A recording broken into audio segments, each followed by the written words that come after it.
살다 보면 그때 그랬어야 했는데 하고 놓쳐버린 기회 때문에 후회하는 순간 다들 한 번쯤은 있으시죠? 오늘 우리가 살펴볼 이야기는요, 바로 그 놓쳐버린 기회에 대한 아주 강력한 메시지를 담고 있습니다. 우리 삶에서 진짜 성공이라는 게 과연 뭘까? 다시 한번 생각하게 만드는 그런 이야기죠. 이야기는 아주 재미있는 질문으로 시작해요. 만약에 우리 인생에도 연말 시상식 같은 게 있다면 여러분은 과연 어떤 상을 받게 될까요? 신이 상을 주는 존재라고 가정했을 때 우리가 한 해 동안 쏟은 노력 중에 과연 어떤 걸 가장 가치 있게 보실지 한번 생각해 보게 합니다. 자, 이 질문에 대한 답을 찾기 위해서 이 설교는 우리에게 너무나도 유명한 비유 하나를 들려줍니다. 바로 완전히 다른 삶을 살았던 두 남자, 부자와 거지 나사로의 이야기입니다. 이 두 사람의 살아생전 모습을 한번 보세요. 정말 극과 극이죠? 한쪽은 왕이나 입을 법한 비싼 옷을 입고 매일같이 파티를 열었어요. 반면에 다른 한쪽은 온몸이 상처투성이에 그 부잣집 식탁에서 떨어지는 부스럭이라도 먹었으면 하고 바랐죠.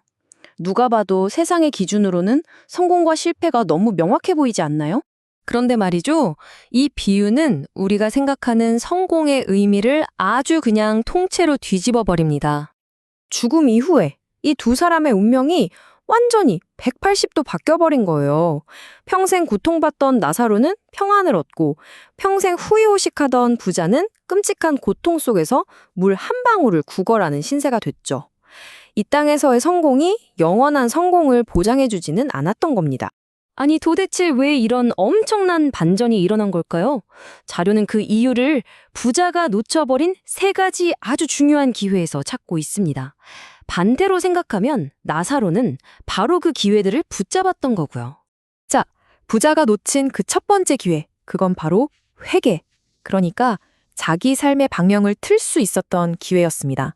고통 속에서 부자가 이렇게 말해요. 아닙니다. 죽었던 사람이 살아서 제 형제들한테 가면 그제서야 그들이 생각을 바꿀 겁니다.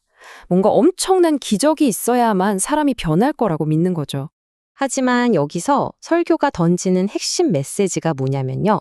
진짜 변화라는 게 무슨 번개가 치고 기적이 일어나야 시작되는 게 아니라는 거예요.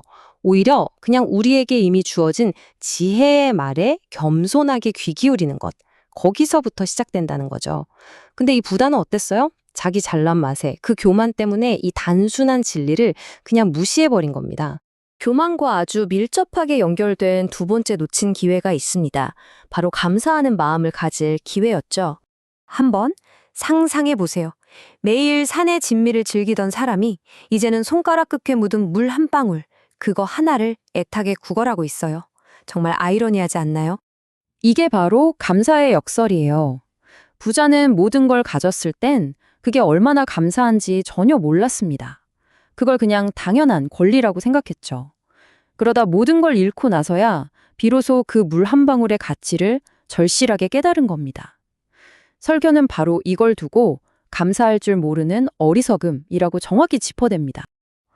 그리고 이제 마지막 세 번째 기회인데요. 바로 나눔의 기회입니다. 이 설교에서는 이게 오직 우리가 이 땅에 살아있는 동안에만 주어지는 아주 특별한 사명이라고 강조하고 있어요. 모든 게 다 끝나고 너무 늦어버린 후에야 부자는 자기 가족들을 생각해요. 제발 나사로를 보내서 제 가족들만이라도 이 고통스러운 곳에 오지 않게 해주세요 라고 말이죠. 자신이 깨달은 걸 나누고 싶어 하는 겁니다. 여기서 말하는 나눔, 즉 전도라는 건요. 내가 가진 믿음이나 지혜를 다른 사람들과 함께 나누는 사명을 뜻해요. 근데 중요한 건 이게 바로 우리에게 주어진 시간 제한이 있는 미션이라는 거죠. 부자는 더 이상 아무것도 할 수 없게 된 후에야 이 기회가 얼마나 소중했는지 깨달았던 겁니다. 자, 이렇게 부자가 놓친 세 가지 기회를 보니까 좀 마음이 무거워지죠? 그럼 혹시 우리도 이미 너무 늦은 건 아닐까 하는 생각이 들 수도 있는데요. 이야기는 여기서 아주 희망적인 메시지로 방향을 바꿉니다. 또 다른 강력한 비유를 통해서요. 설교자가 TV에서 우연히 봤다는 한 아마추어 복싱 경기 이야기를 꺼내요. 이게 아주 흥미롭습니다. 한 팀에 실력 있는 베테랑 복서랑 경험이 좀 부족한 신인 선수가 있었나 봐요. 경기 전에 베테랑이 이 신인 선수한테 아주 간단한 전략 하나를 알려줬습니다. 그 전략이 뭐였냐면 초반에는 이기려고 하지 마. 그냥 어떻게든 맞으면서 버티기만 해. 이거였어요. 이기는 게 아니라 그냥 살아남으라는 거죠. 왜냐하면 계획이 있었거든요. 네가 버텨주기만 하면 마지막 라운드에 내가 나가서 우리 팀을 위해 반드시 승리를 가져올게. 이런 계획이었던 거죠. 이 복싱 경기가 우리한테 주는 교훈이 뭘까요? 바로 이겁니다. 우리 인생의 마지막 라운드가 그 전에 살아온 모든 시간보다 훨씬 더 중요할 수 있다는 거예요. 우리가 어떻게 살아왔든 한 해의 마지막 며칠 혹은 우리 삶의 마지막 순간이 모든 것의 의미를 바꿀 수도 있다는 강력한 메시지입니다. 그래서 이 모든 이야기는 결국 우리 자신에게로 돌아옵니다. 여러분의 마지막 라운드는 먼 미래의 이야기가 아니라 바로 지금 이 순간 시작됩니다. 자, 여러분은 남은 그 시간을 어떻게 사용하시겠습니까?